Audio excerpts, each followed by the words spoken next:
نحمدہ ونصلی علی رسولہ الکریم اما بعد بسم اللہ الرحمن الرحیم ومن احیاها فکانما احیا الناس جمیعا۔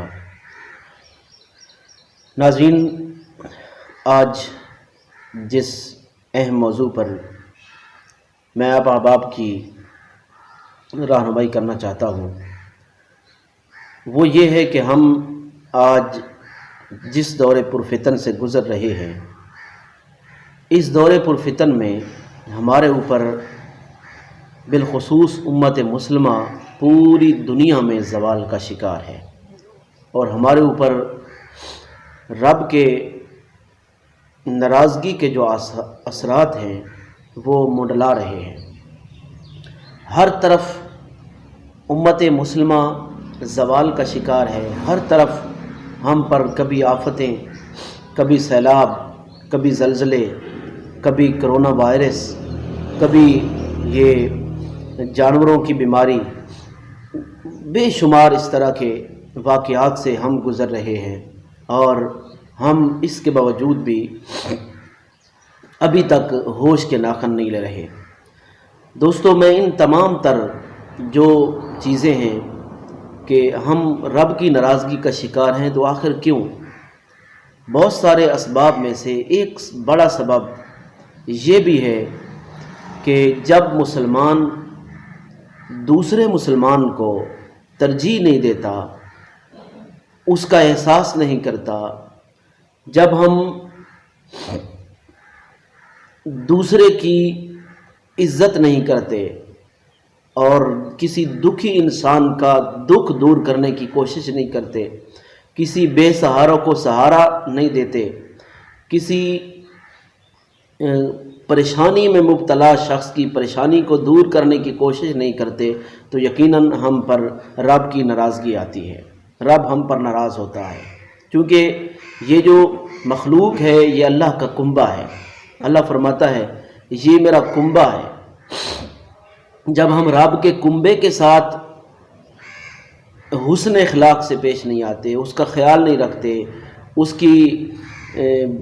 دکھ اور پریشانی کو دور کرنے کی کوشش نہیں کرتے، تو یقیناً رب ناراض ہوتا ہے۔ اسی طرح اگر ہم اپنے گریبانوں میں جھانکیں تو ہم بجائے اس کے کہ دوسرے کا دکھ دور کرنے کی کوشش کریں، بلکہ ہم تو الٹا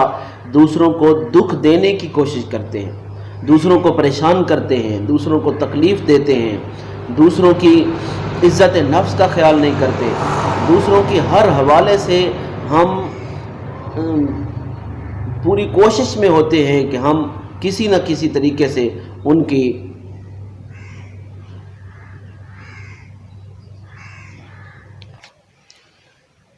کی تکلیف کا باعث بنے، اور پھر ہمیں سکون آتا ہے۔ ہم جب دوسروں کو رونا دیکھتے ہیں، روتا ہوا دیکھتے ہیں، تو ہمیں پھر سکون آتا ہے۔ ہمیں نیند ہی تب آتی ہے جب ہمارے کانوں تک دوسرے مسلمانوں کے رونے کی آواز آئے۔ دوستو، اس نیج پر اور اس ڈائریکشن پر ہم چل چکے ہیں، تو یہ وہ خطرناک راستہ ہے جس پر امت مسلمہ چل رہی ہے، اور ہم اجتماعی طور پر اسی طرز عمل کو اپنا رہے ہیں، تو رب ہم پر ناراض ہے۔ دیکھیے میرے آقا کریم صلی اللہ علیہ وسلم کی تربیت اور صحابہ کرام کا پھر طرز عمل،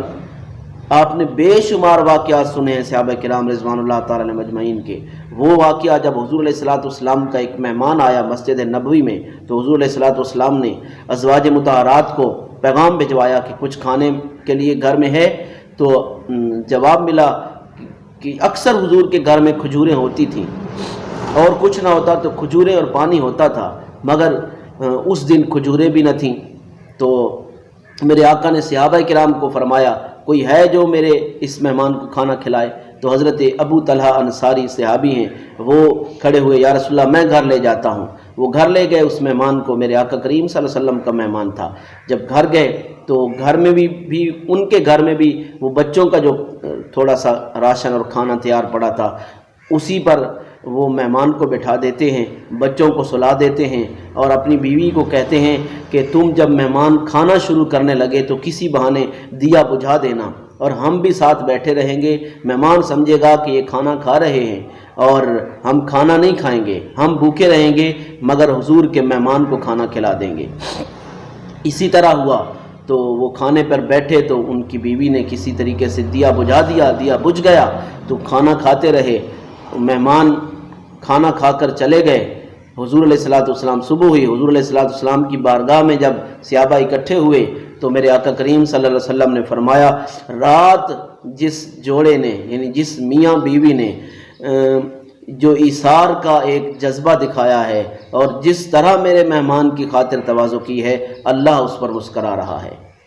تو یہ وہ طرز عمل ہے جو رب کی مسکراہٹ کا سبب بنتا ہے، جو رب کی رضا کا سبب بنتا ہے، کہ ہم دوسرے کا خیال کریں، ہم خود اپنے آپ پر دوسروں کو ترجیح دیں، دوسروں کا خیال کریں تو رب راضی ہوتا ہے۔ جیسے میرے آقا کریم صلی اللہ علیہ وسلم سے پوچھا گیا، یا رسول اللہ بتائیے کہ سب سے بہترین عمل کیا ہے؟ میرے آقا نے فرمایا، بھوکے کو کھانا کھلانا سب سے بہترین عمل ہے۔ اسی طرح میرے آقا کریم صلی اللہ علیہ وسلم کی کئی فرامین ہیں۔ میرے آقا کریم صلی اللہ علیہ وسلم نے یہ بھی ارشاد فرمایا کہ جب ایک شخص روزہ رکھے سارا دن اور ساری رات عبادت کرے، اللہ کی بارگاہ میں کھڑے ہو کر عبادت کرے، اور ایک دوسرا شخص صرف کسی بھوکے کو کھانا کھلا دے، کسی غریب کی مدد کر دے، تو اس شخص کا جو سارا دن روزہ رکھتا ہے اور ساری رات عبادت کرتا ہے، اس شخص کا ثواب، اس شخص کا اجر، اس کا ثواب اس سے کم ہے جس نے کسی غریب کی مدد کی، کسی بے سہارا کو سہارا دیا۔ کسی غریب کی مدد کرنا روزہ سے بڑھ جاتا ہے، نوافل عبادت سے بڑھ جاتا ہے، نفلی روزوں سے بڑھ جاتا ہے، ساری رات کی عبادت سے بڑھ جاتا ہے۔ تو اس لیے ہم اب ہوش کے ناخن لے کے ہم خدا کے لیے اپنے اندر یہ جذبہ لے کر آئیں کہ ہم ایک دوسرے کا خیال کریں، ہم اللہ کی بارگاہ کی طرف آئیں۔ جیسے میں نے آیت کریمہ پڑھی، اللہ نے فرمایا وَمَنْ أَحْيَاهَا فَكَأَنَّمَا أَحْيَا النَّاسَ جَمِيعًا، جس نے ایک شخص کو زندہ کیا گویا کہ اس نے ساری انسانیت کو زندہ کیا۔ زندہ کرنے سے یہی مراد ہے کہ ایک شخص دکھ میں تھا، پریشانی میں تھا، پھنسا ہوا تھا، اور اس شخص کو اگر ہم نے اس کا دکھ دور کر دیا، اس کی پریشانی دور کر دی، تو گویا ہم نے اسے زندہ کر دیا۔ جب اس کی پریشانی دور کی، اسے اس مصیبت سے نکالا، اس سے موت کے گھاٹ اترنے سے نکالا، تو گویا ہم نے اس کو سہارا دے دیا اور اسے زندہ کر کے پوری انسانیت کو زندہ کر دیا۔ اس لیے ہم سیلاب زدگان کی مدد کریں، ہم دکھی لوگوں کی مدد کریں۔ ضرورت ہے کہ ہم اس وقت جہاں بھی کوئی دکھی انسان دیکھیں، مسلمان دیکھیں، ان کی مدد کریں، ان کے پرسان حال بنیں، تاکہ ہم ان کی دکھ کو، تکلیفوں کو دور کر کے رب کی رضا کو لے آئیں، تاکہ رب ہم پر راضی ہو اور امت مسلمہ جو زوال کا شکار ہے، یہ زوال ہم سے ختم ہو اور رب کی رضا ہمارے اندر آئے۔